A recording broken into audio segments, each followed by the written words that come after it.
before I pan fry it. And spread it and level it in my pan.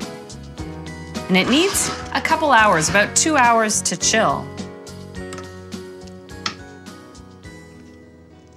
There we go. And then to cover it, just push the plastic wrap over. And I'll chill this down and just fry it up in a little while.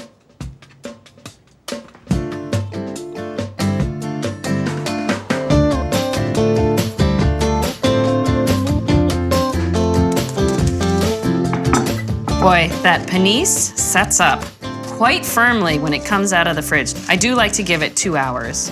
And then it becomes easy to handle. And let me get my non-stick pan heating up. And I cut this in 2 fingers, 16 of them, so 8 on each side. I'll cut it in half.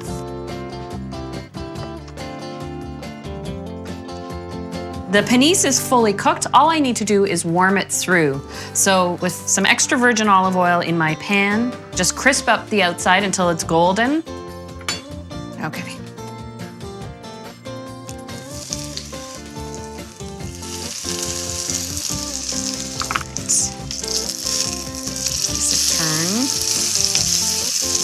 Yum.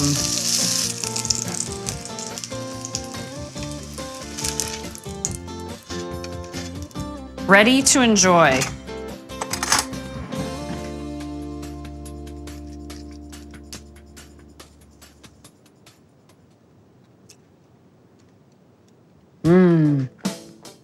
I love that outside crust. It really is hearty and homemade. Well, I've just got to keep going. Next thing for me to make is my baked sole with quinoa puttanesca. Inspiration on a Sunday. Imagination running free. A homemade meal should make you happy. It should be hearty, but not too heavy. And I've got some great dishes that really hit the spot. First, I made vanilla tapioca pudding. Put little raspberries in the bottom.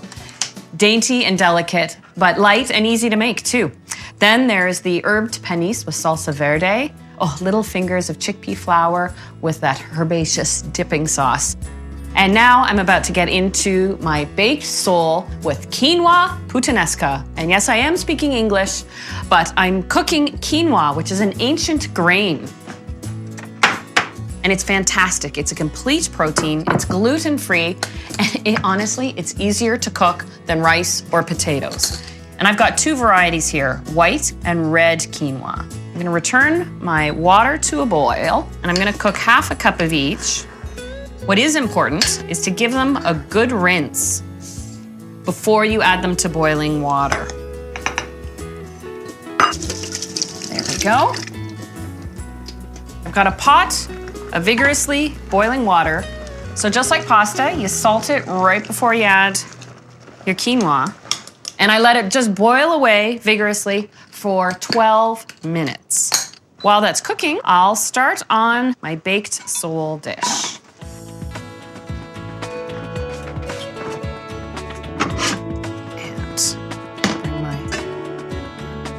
Pot for the sole that I'm actually going to put in the oven. So I want to get a sauce. I'll add some oregano sprigs and a bit of sliced shallot.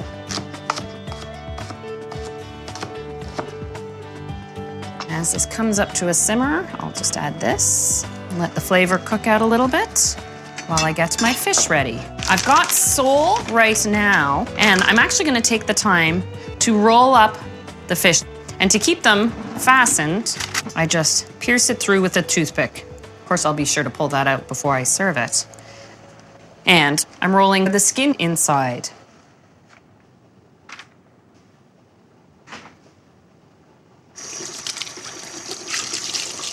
Now I can tell that the oregano has pretty much done its work.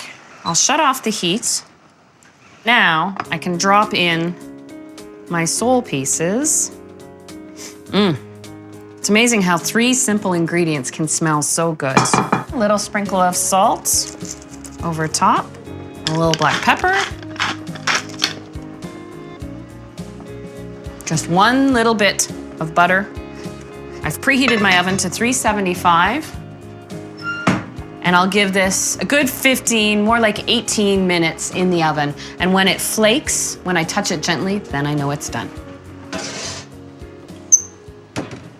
Just give the quinoa a few more minutes and then I can dress the salad, and by that time, the sole will be baked.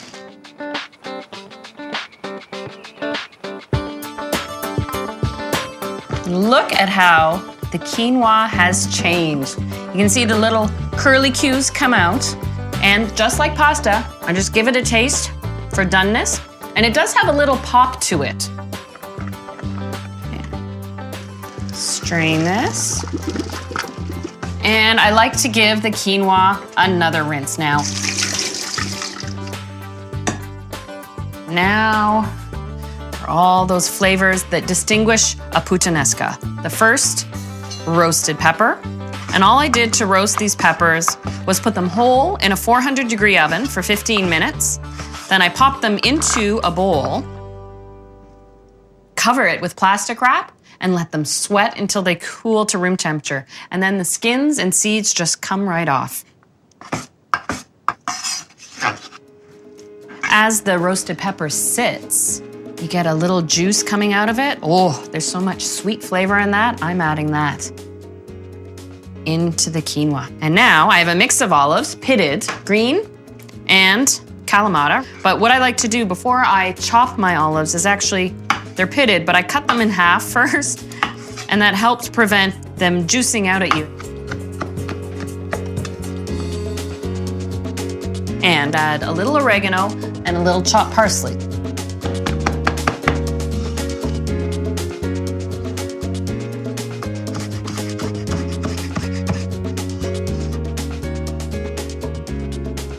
And just a touch of olive oil, really. Just a tablespoon is all you need to sort of coat all the ingredients. And I'm punching it up with caper. And this is optional too, to taste, or if you're keeping it vegetarian, you can leave this out, but a little bit of anchovy paste really adds a depth of flavor. It goes beyond salt. Let's not forget the garlic. Okay, I think that's enough. And stir it all together. Just add a little pepper. And you know what? If I can take some raw garlic, I can take some dried red pepper chili flakes. And it's about time to pull out the fish.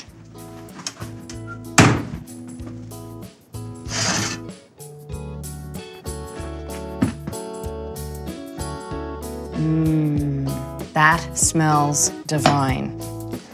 It is time to dish up.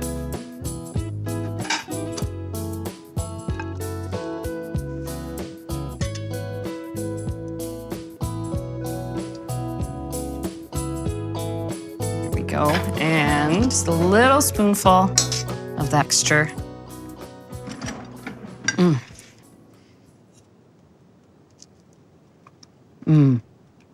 But then the olive and the caper and the quinoa sort of jumps on top of it. It is hearty, but not so filling that I don't have room for dessert. I have to dig into my tapioca pudding.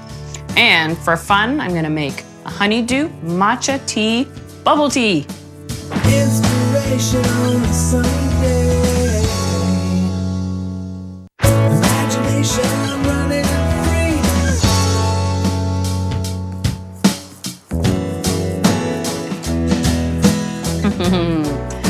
I'm having fun playing with my food.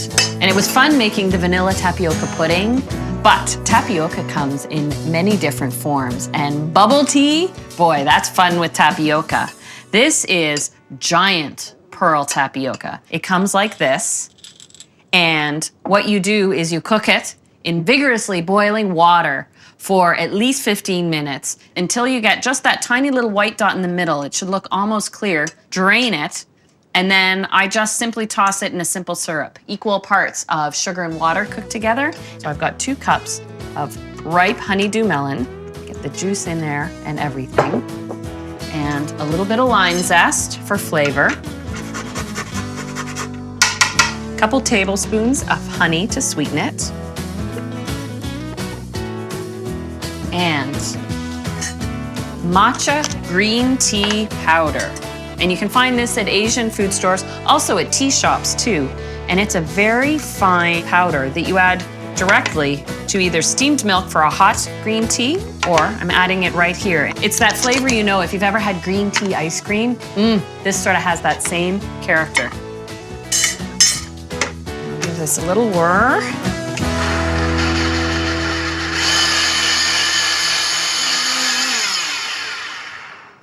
And the last thing to pour in, a cup of ice cold milk.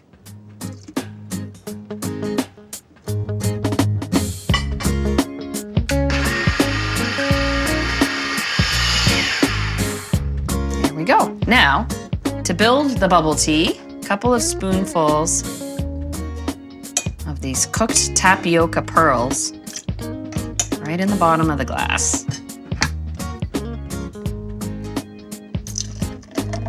Pour in the tea color. And you need to pick up a giant straw so that you can get the pearls, and I got one and the tea at the same time. Oh, but with the sweet honeydew, it's really quite refined. Isn't that lots of fun? And the last thing, I got tapioca in two forms here. This beautiful and fluffy tapioca pudding with those now softened raspberries in there.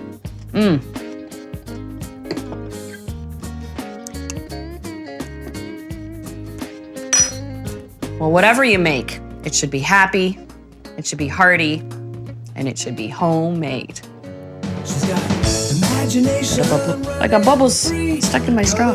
as far as she can see. She knows it's so inspiration on a sunny day. Friends and family will play.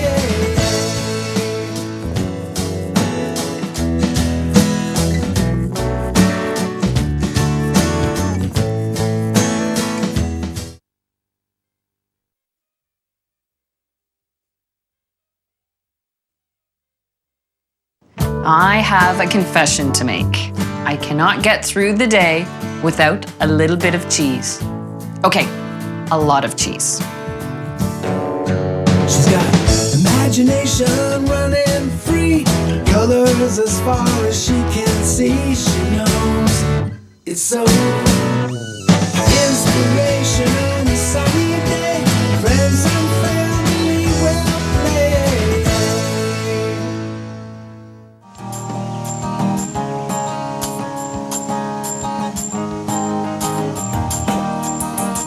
Oh, it's true. I have a weakness for cheese. And so I've got some great recipes that really make that favorite ingredient of mine sparkle. I'll make an endive salad with oca cheese, which is a nice semi-soft cheese, and an apricot vinaigrette. A nice little sweet treat, honey ricotta with sweet marsala strawberries. But really, the pièce de résistance and all my energy right now is going into my giant ricotta and spinach ravioli with a sage and mint butter sauce. So what I'm gonna do is start with the spinach. I've got a pot of water that I'll salt generously, and I've got 5 ounces of fresh spinach. And we'll drop that in the water. You can use frozen spinach in the recipe, but fresh is really just as fast, and you get a nice bright green color from it. I'll just drop it into the ice water, and that sets that green color. It halts the cooking process. So now I just take that and strain it. Okay, now it's time to make pasta. And squeezing out all the excess moisture. Isn't it funny? That whole colander full of fresh spinach leaves squeezes out to this tiny little, boy, it's not even a cup worth. And I'll puree it first. 2½ cups of all-purpose flour.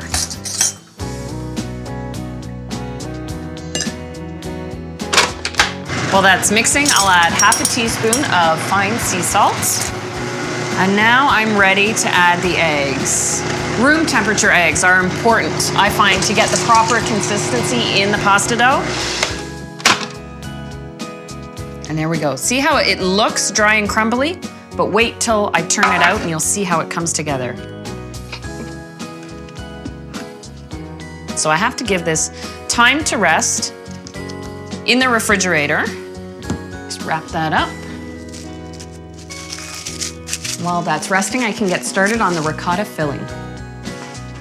What I love about ricotta is you can use regular or low fat interchangeably in recipes. I will add half a teaspoon of salt, little pepper, and nutmeg as well.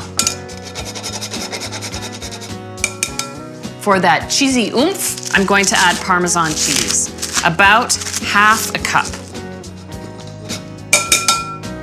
Give it a little taste.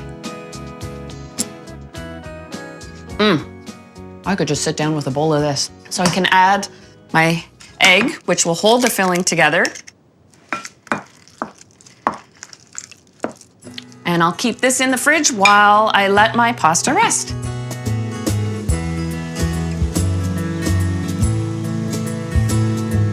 All right, I've been rolling my pasta as wide as I can because these are for giant raviolis.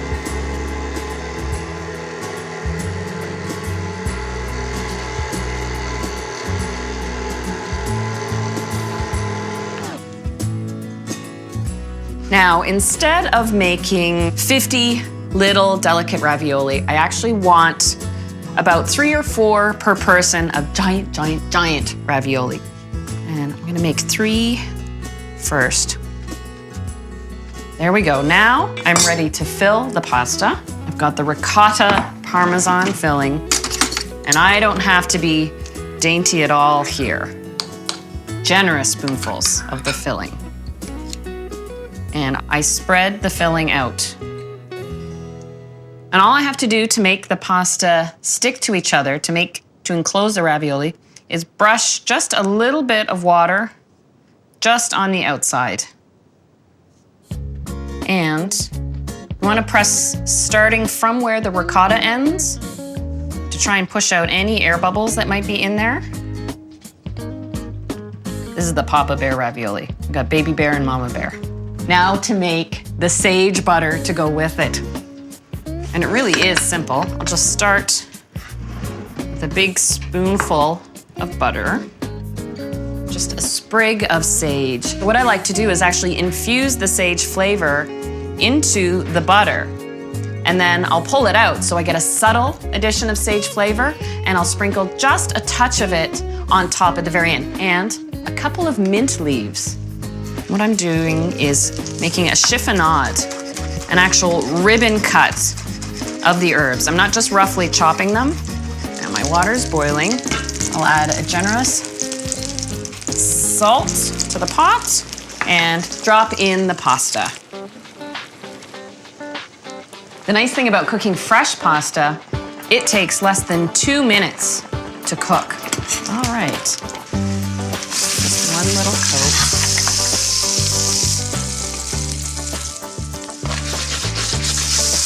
Wow. So, honey, what'd you have for dinner tonight? Oh, I had 3 ravioli. I'm stuffed. The rest of the butter on there. A sprinkle of sea salt, pepper, mint and sage, and of course, a little more Parmesan cheese.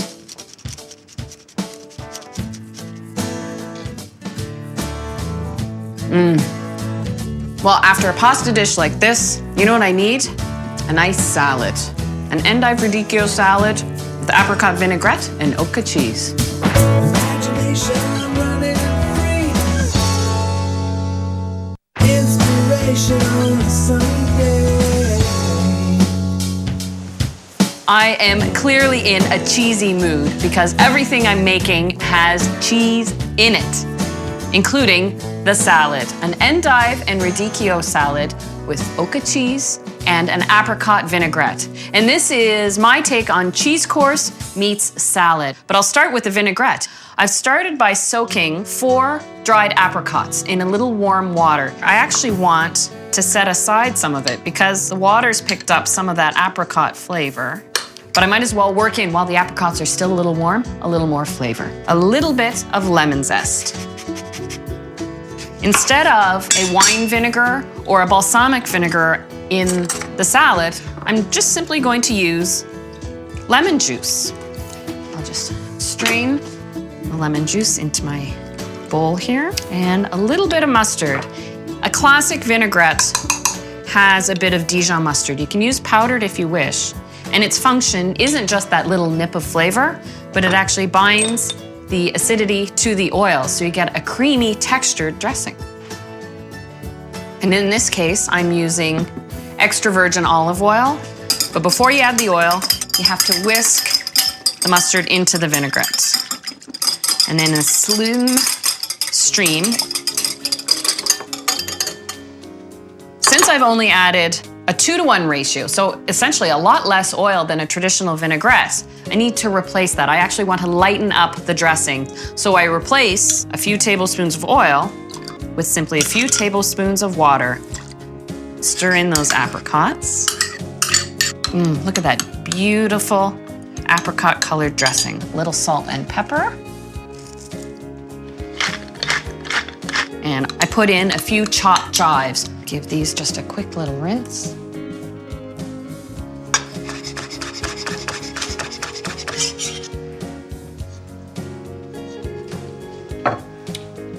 Now here's my platter. I've got some washed radicchio leaves. Here we go. And I'll cut up some of the remaining leaves, finely shred it so it's easy to eat. And then Belgian endive. I'm just gonna put 2 endive leaves just as sort of a frame to the salad. And then chop this up too. And into my salad bowl. For a little bit of sweetness, I'm going to add some chopped celery. Now. And so I'll spoon some of the dressing right on here.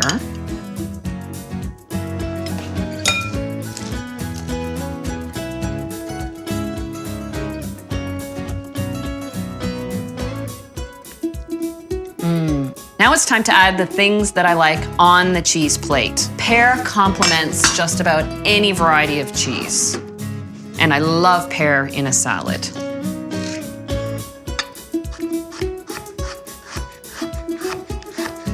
Few nice slices on each, and what I'm doing right now is actually arranging salad for 2, so that way I've got 2 complete salads I can bring to the table on a platter, but then spoon the whole salad up and some grapes.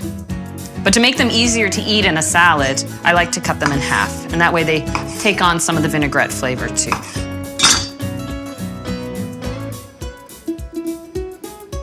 And before I finally get to the cheese, a little sprinkling of lightly toasted walnuts. And I've specifically chosen them to go with my Oka cheese. Just a little finish of the vinaigrette to cover over these last ingredients. Here we go. And saving the best for last, this is a beautiful cheese, a typical example of a washed, rind, aged, semi-soft cheese. You actually shape the cheese curds in a mold and you let them sit and age. And instead of actually adding salt to the cheese mixture, what they do as the cheese ages is actually wash the rind with the salt mixture. And that's what gets that beautiful orange color as it ages. And a semi-soft cheese can keep in the fridge once cut for a good 10 to 14 days. So being a nice small wheel, I think I'll cut little wedges. That way everyone gets an equal portion of the rind. And oh, please, make sure you eat that rind. It's part of the best part of the cheese itself. And that, I think, is a gorgeous salad. I'll have a little taste right now.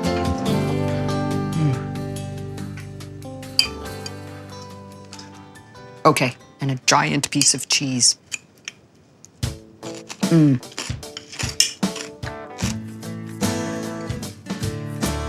Honestly, that is one of my favorite cheeses.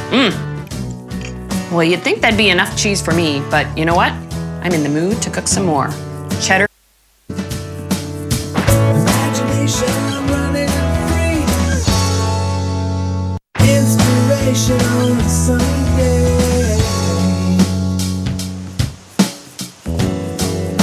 I am getting cheesy using one of my favorite ingredients, cheese, in everything I'm making. I started things off with a spinach and ricotta ravioli with a sage and mint butter. Ooh, that was good. And then, to lighten things up a little bit, my endive and radicchio salad with oca cheese and an apricot vinaigrette. And, well, you know, I'm gonna be making my honeyed ricotta with marsala glazed strawberries in a little bit. But now it's time to use the cheddar soup. And this is one of those great soup recipes where you can get it on the stove and have it at the table, seriously, in 20 minutes. It is that easy. I'll add a couple tablespoons of butter. And after that melts, I'll add some finely diced onion and a little bit of finely diced red bell pepper. All right, and in go the peppers and the onion. And I'll give that a stir. And the key here is to cook the onions until they're translucent. This takes about 5 minutes over a moderate heat. Grab my flour. This is a flour thickened soup. I'm essentially making a roux, the combination of the butter and the flour together. And I do like to sift it. I sift it right into the pot, 1/3 cup. I can't add the liquid right away. Have to give the flour a few minutes to coat all the onions and the peppers, but as well cook out so that it can actually thicken the liquid. Turn it down just a touch more and go get the liquids that are the base for the soup. Some milk and some chicken stock. First, I'll measure 2 cups of milk. I'll start with a whisk, but I can switch pretty quickly back to the spoon. And first I add a little at a time to loosen up the flour. And now that I've added the liquid, I can turn up the heat. Now I can switch back to the spoon. There.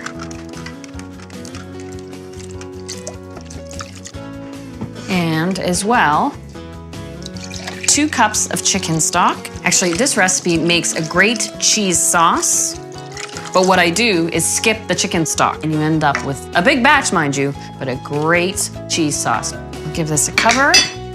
Can't forget the cheese. There's 2 other ingredients I still need to add. A little bit of garlic, finely grated so it cooks into the soup, and a teaspoon of mustard powder. It gives a nice little zip to the soup as well. And speaking of zip, if you like it, a little pinch of cayenne pepper is rather nice. There we go. But I might as well get the cheese ready. This is 3/4 pound of cheddar cheese, so this is definitely soup to feed a crowd. The soup is up to a full simmer, so now that it's stopped, I'll start by adding a little. Okay, in my world, that's a little. A little more. A little pepper. I'll taste it first before I add salt, just because the cheese might have just enough salt in it.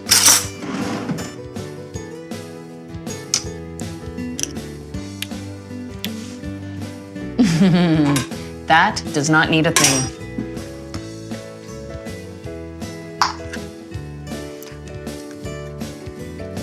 Sprinkle the cheese on top. Okay, a little more.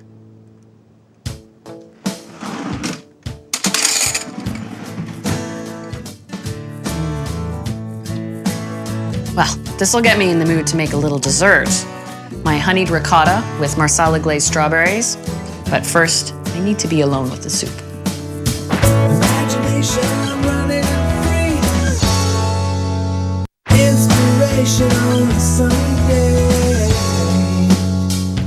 I am not done being cheesy yet. I still have room for dessert, but something simple that you can prepare in a flash. This is great if you've got last-minute guests coming over. Honeyed ricotta with sweet marsala glazed strawberries. Now, this is one of those great places to use low-fat ricotta if you wish. It's just as creamy and satisfying. A little bit of honey and just a touch of vanilla bean paste. And then a little bit of orange zest.